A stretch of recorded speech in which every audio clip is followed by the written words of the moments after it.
I think the number of blue districts is going to be reduced, and the number of red districts is going to be increased. An individual district won't swing, but that dynamic, the numbers each has, because we have to keep in mind you talked the people you describe who are just emotional and can't be rational. That's definitely the foot troops of the progressive fascist left. It's different for their leadership. Their leadership recognizes they are facing existential political annihilation. If we had legitimate voting, if we had a legitimate census, if we didn't have 90 million illegal migrants in our country, they would not get 30% of the vote in this country. So if those things are fixed, they are annihilated as a political party. The only problem is that requires a 2030 census, and there's no guarantee that we get there. In fact, by all metrics, it looks like we won't. Democrats will take the House in 2026, and then should they win in 2028, depending on how things go, they're going to flood the country, and they're going to stop any effort. It's over. Yeah. But all they need to do right now is win the midterms, and they obstruct Trump and create an opportunity to win 2028. Yeah. I agree. So for America to win, we have to win every battle. We have to do all those things I described, not necessarily all at once, but within a pretty proximate period. If we lose the midterms and lose the next presidential election, the country's over. Biden brought in 20 million, they say. That President whoever, Gavin Newsom, he'll bring in 200 million. Why wouldn't he? If the Republicans treat the midterms like an election, it's over already, and y'all should be heading for El Salvador as fast as you can. I think J.D. Vance is in deep water. I think right now it's likely that Gavin Newsom wins. And just from my perspective, if I'm Marco Rubio, I'm meeting with J.D. Vance and I'm telling J.D., if you don't want to be on my ticket, then I'm running against you in 2020. I think Marco Rubio has a way better shot than J.D. Vance. He's a way better statesman. He's killing it as Secretary of State. And Marco Rubio could also pull those conservative Latino votes that Republicans sometimes do need to get over the finish line. That is my perspective. If I'm Rubio, I'm telling Vance, I'm running in 2028. I'm not waiting for you. I think JD's in a very, very shaky spot against Newsom. I actually agree largely. I'm not entirely sure, but I know that the Democrats have a much harder time, have had a much harder time going after Rubio. Yeah. Because he's kind of vanilla pudding. He's done these jobs. He's got the experience. He's had success, and he approaches them from you see these hearings that he's at. It's not overly antagonistic. Mm-hmm. It's difficult for them to pin him down like they do with Trump. Because Trump, Tim, have you seen those hearings with Noam? Yeah. Rubio just.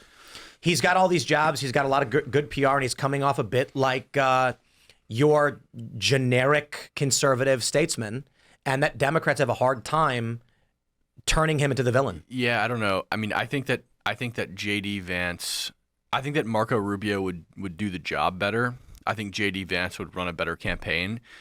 I think the whole all the stuff they throw out, he has sex with couches, right? That doesn't work. No, it doesn't. With moderates, with people on the right, it doesn't work. It doesn't convince anybody of anything. It doesn't make people not vote for him. That is just like a thing on the left. Like they all joke about it, but I don't think those slander campaigns actually work with real voters.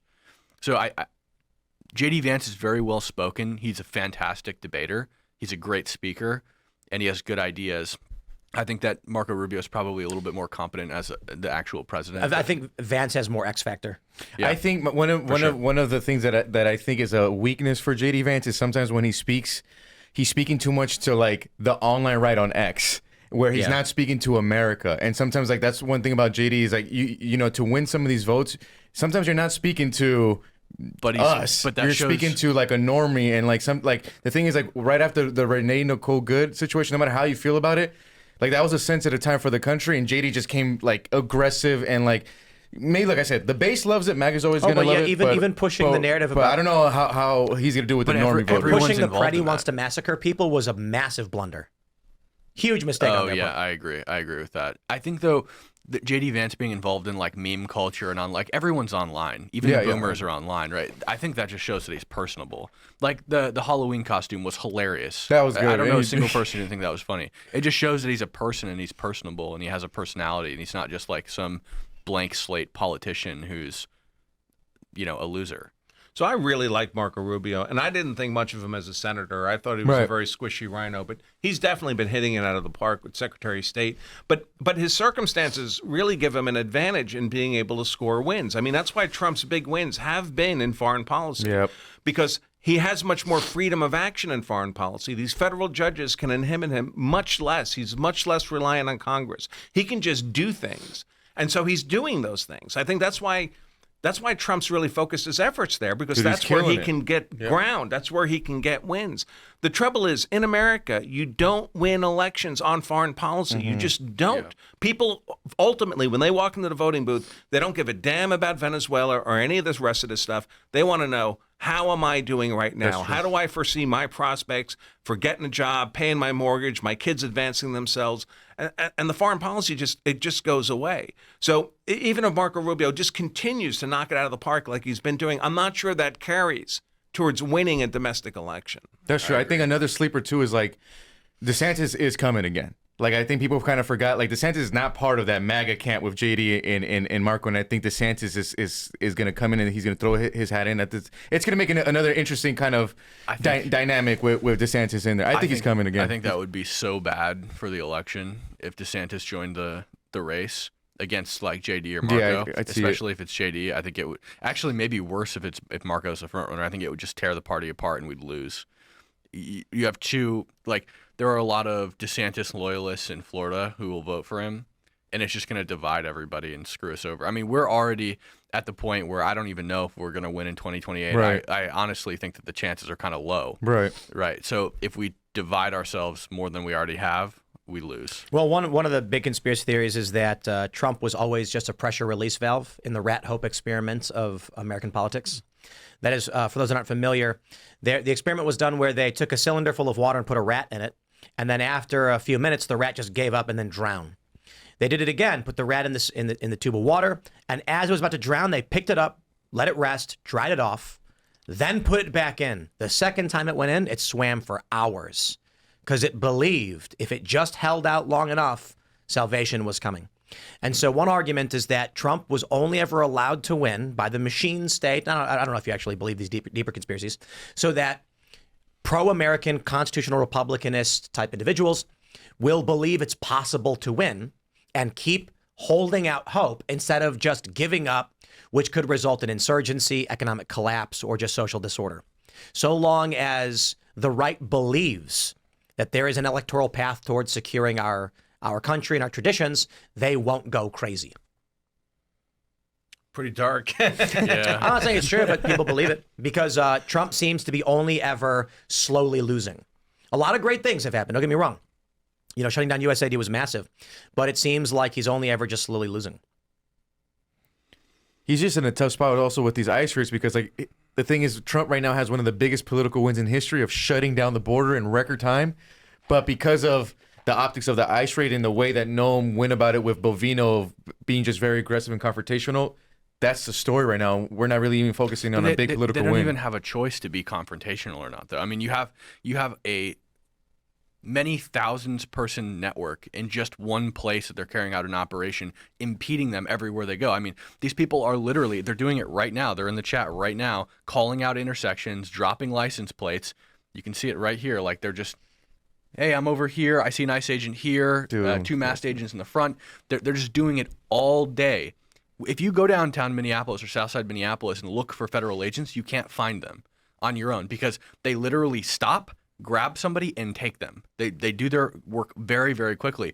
But once you get in the signal chats, it's very easy to find them because you have 1,000 people just on Southside Minneapolis dedicating their entire day for 8 hours to finding federal agents, which makes it very easy, right? So, like, you don't have a choice but to be aggressive and confrontational when you have, at any time you do an operation, 200 people stopping and impeding you. I mean, and we talk about getting these domestic wins and deporting these illegal migrants in America is going to contribute to real domestic wins. I just saw a headline this morning. Rents in LA are like dropped to the lowest point they've been in 4 years.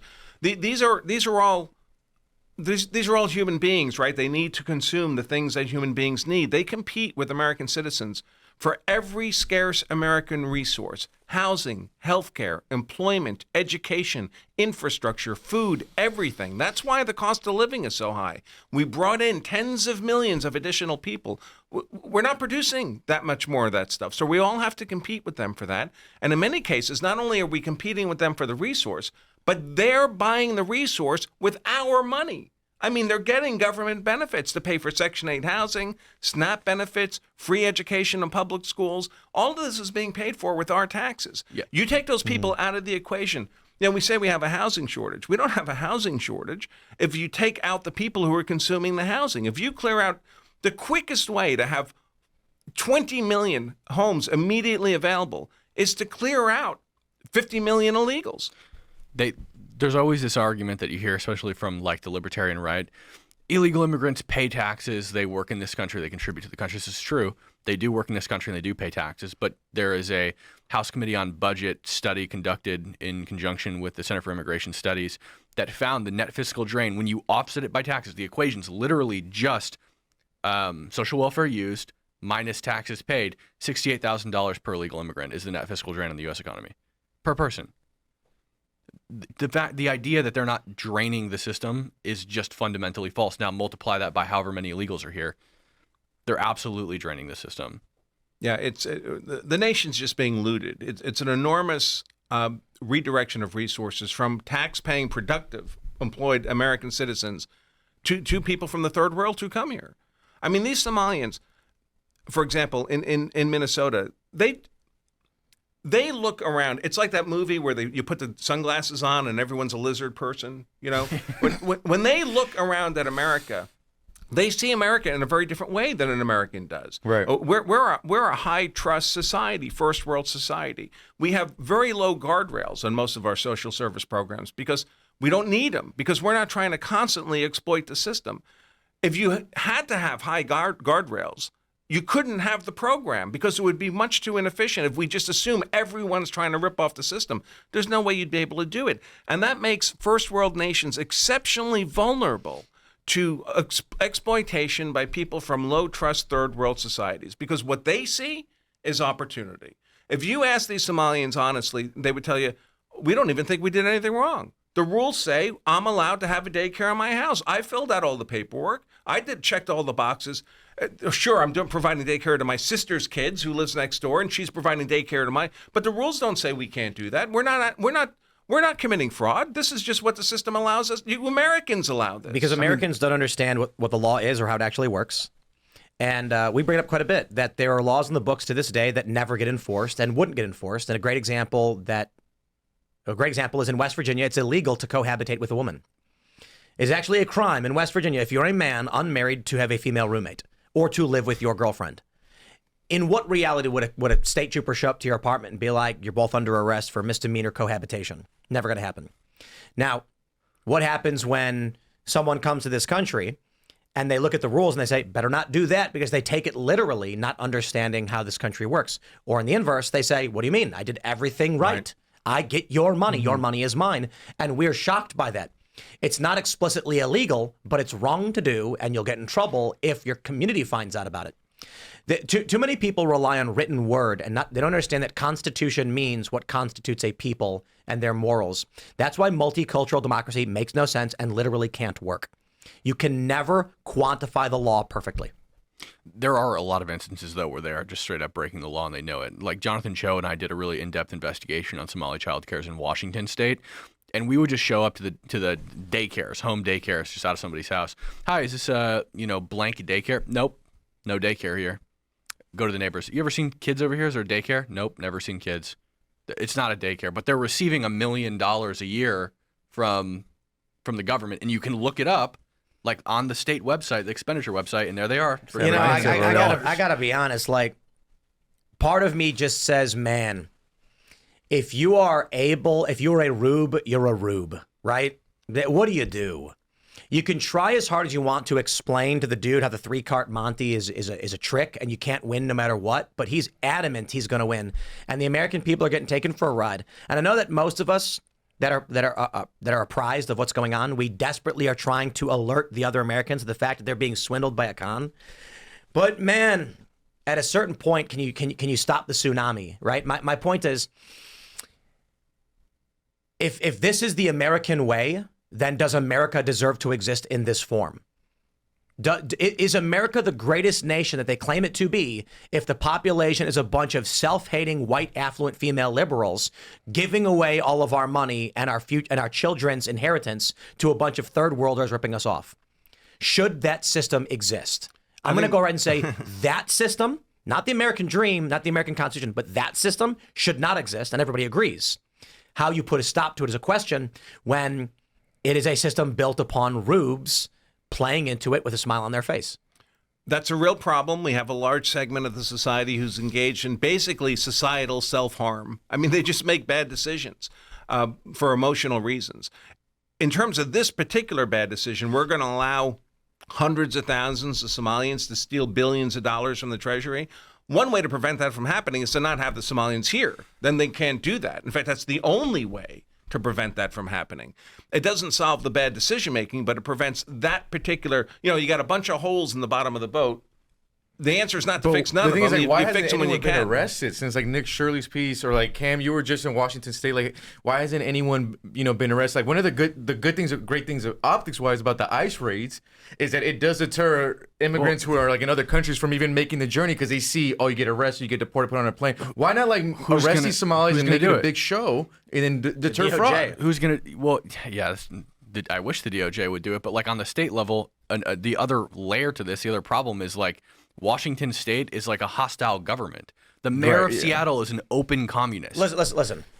There is this relatively leftist perspective, in my opinion, that exists within. I'm not saying it's a wrong perspective, but it's certainly not a hardcore right perspective. If it can survive, it will. If it can't survive, it won't. There is a certain degree of natural selection in all systems. And currently, this country has allowed for all of this, and half of it supports it. And the more you bring in people, the more the weak left bring people in that burn this country to the ground, the faster it will burn down, because the people they bring in are additionally burning it down. My point, this idea that the system we have today deserves to survive, despite the fact that it allowed for this to happen, is I believe it's in essence paradoxical. It's almost like there's a human perspective on trying to control systems, and there's honor, integrity, and there's balance. It comes to this question of, if you saw a butterfly trapped in a spider's web, would you free the butterfly? And to an extent, although many conservatives would answer, no, I mean, the spider exists and it can eat as well, I still feel most conservatives are in this world of, I should interfere and free the butterfly. The point is, in a natural system without human interference, the spider eats the butterfly, end of story. And our aesthetic appreciation of the butterfly is meaningless. It's two bugs, and one eats the other, and one, it is what it is. Ultimately, my point is, the system created even by the founding fathers has opened the door for this kind of exploitation and destruction by which other authoritarian systems are not victim to. Now, again, I think the best way to describe it is, it's a terrible system, but it's the best we've got, right? As the old quote goes, what is it? Churchill said, democracy is terrible except for every other system. And so ultimately, I suppose what I'm saying is, there will be some kind of destruction of the current order within the United States. Either the communists will win and will be crushed, or the right will wake up and shut down liberalism. 100%. One of those has It's going to happen. change. Because right now we're balanced on the top of the pyramid. We can't stay here. It's unstable. So one side or the other side is going to win. Either the right's going to win, and we're going to remove a large number of people from this nation. You can't actually save the third world. The first world cannot save the third world. It's not possible as a matter of mathematics. We've poured, in the last 60 years, we've poured trillions of dollars into the third world, and it's only made things worse. Their standard of living has been made modestly better, but their population has exploded. Africa went from a population of about 200 million people who were starving in third world to 1.4 billion people who were starving in third world. Thanks for watching this clip from the Culture War podcast. We're live every Friday, 10 a.m. to noon, so subscribe and come hang out.